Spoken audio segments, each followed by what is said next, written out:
Just when I thought being sober was completed, it was going to be easy from now on, that little person in my mind has piped up to say, oh, maybe you miss alcohol. What about if you go back to drinking?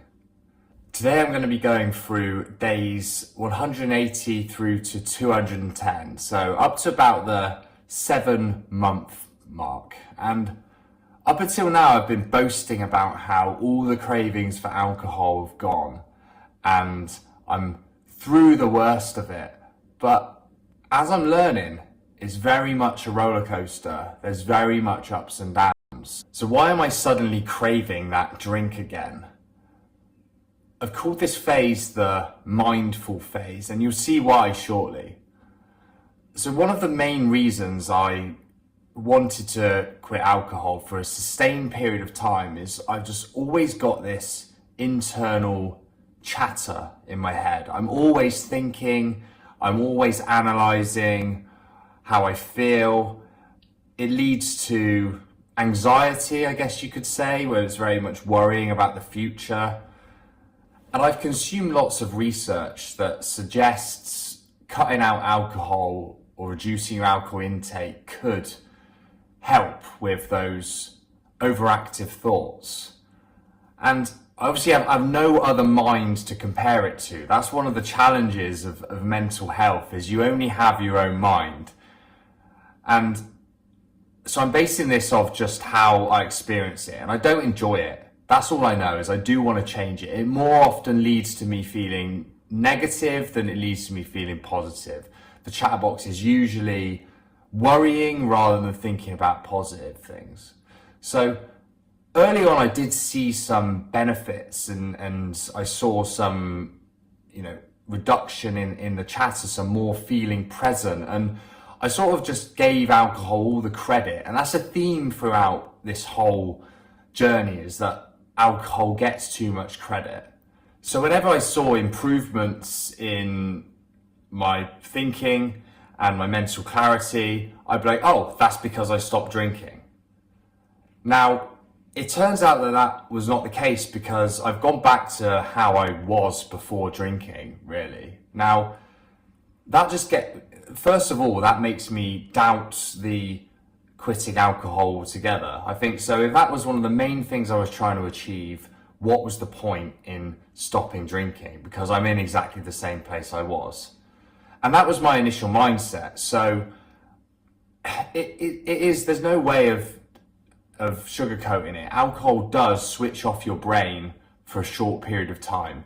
It does help you feel relaxed. Everyone knows that. That is why most people have a drink after a hard day, after a hard week. They'll have a drink because it does work. But it comes back worse. There's so much proof behind that. So looking for that short-term fix is where my mind has gone back to. Alcohol hasn't completely solved the problem, so why am I not drinking?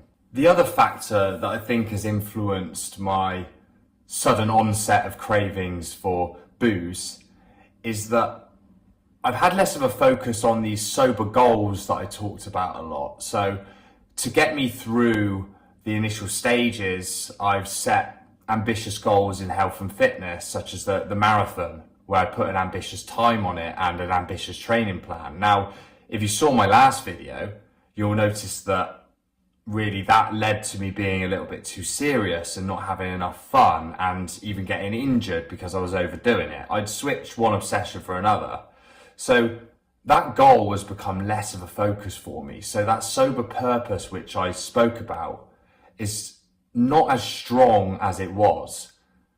And it actually validates the point I made about having something to focus on and achieve outside of alcohol that helps with your sobriety. Because now that I've taken it away, all of a sudden the thoughts of going back to drinking have come back. It's only on reflection that I've seen this trend. And the final factor as to why I think I'm wanting to drink again, or at least strongly considering it, is my work has become more busy. My work has become more stressful. I took the first 3 months off when I was traveling. I hardly looked at my phone during that time. I was in nature for 3 months. Really no work stress at all. So now I've come back and work has become another priority again. The chatterbox has spoken up. Most of the thoughts, the worries that I'm having are related to work. So the good thing about this is that you can look at the factors that are not alcohol. So what's the reason I've not just gone and had the beer? Why am I still depriving myself? There's a few reasons really. One is I've set myself this challenge for a year. I'm doing a video and a blog about it, so I can't just suddenly quit as well. I've got that accountability. But the main reason is that the actual craving for alcohol is not to go out and get absolutely wasted. It's just to have those few drinks in the evening, mainly on holiday or with my wife or having a meal. It's not those binge sessions that I used to have a lot in my 20s. But I'm worried that if I have one, I just fall back straight into the exact same drinking patterns. I've not given myself any reason to believe otherwise. And when I look at the two scenarios of not drinking at all and going back to exactly how I was in terms of the quantity of alcohol I was having, it's a no-brainer that I stick to not having alcohol in my life. There's too many benefits that I'd be losing if I was to go back to how I was. So until I firmly believe that I could just have a few drinks and enjoy it, not just feel like I'm holding back all the time, I won't go back to drinking. And also, I definitely won't do it until I've completed the year off. But as you can probably hear, there's more of a swaying towards trying that moderation than there was before. Now I can look at the fact that I've still got work to do on my mind. I know that having a goal linked to being sober is important if I want to stop those thoughts about drinking. And I know that I need to manage the other stresses in my life. Alcohol isn't the fix, so focus on the other factors. Now, if alcohol was still involved, I'd maybe use it to get that short-term fix. I'd then not attribute any of the benefits to actual personal development. I'd be attributing them to alcohol. Also got to accept that these waves have been happening the whole way through. Whereas right now, I'm having some feelings that I want to. That could go away in the next 30 days. I could be talking to you in the next video and being like, nah, hate alcohol again, don't need it. Ignore my last video, which seems to be happening a lot, to be honest. But it's a good reflection of exactly what's going on. And it's good to look back on. It was really helpful to do that. So anyone doing it, I would recommend you recording your experience, because it does really help you be grounded and understand that actually, yeah, I was feeling great then.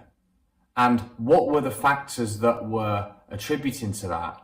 Maybe I could bring those back into my life now that I'm potentially struggling a little bit again. And those are things like being more mindful. Those are things like putting the phone away. Those are things like changing my mindset towards work and managing that. There's a positive out of all of this. And that's what I've learned, areas that I need to fix. And it goes straight back to the mind. It's so powerful, and I really believe if you can conquer the mind, you will feel so much happier. I will feel so much happier. So I'm really focusing on that. Hence why I've called it the mindful phase. So I've not done any videos on meditation, but perhaps I will at some point. But a brief summary, I started trying it out in COVID.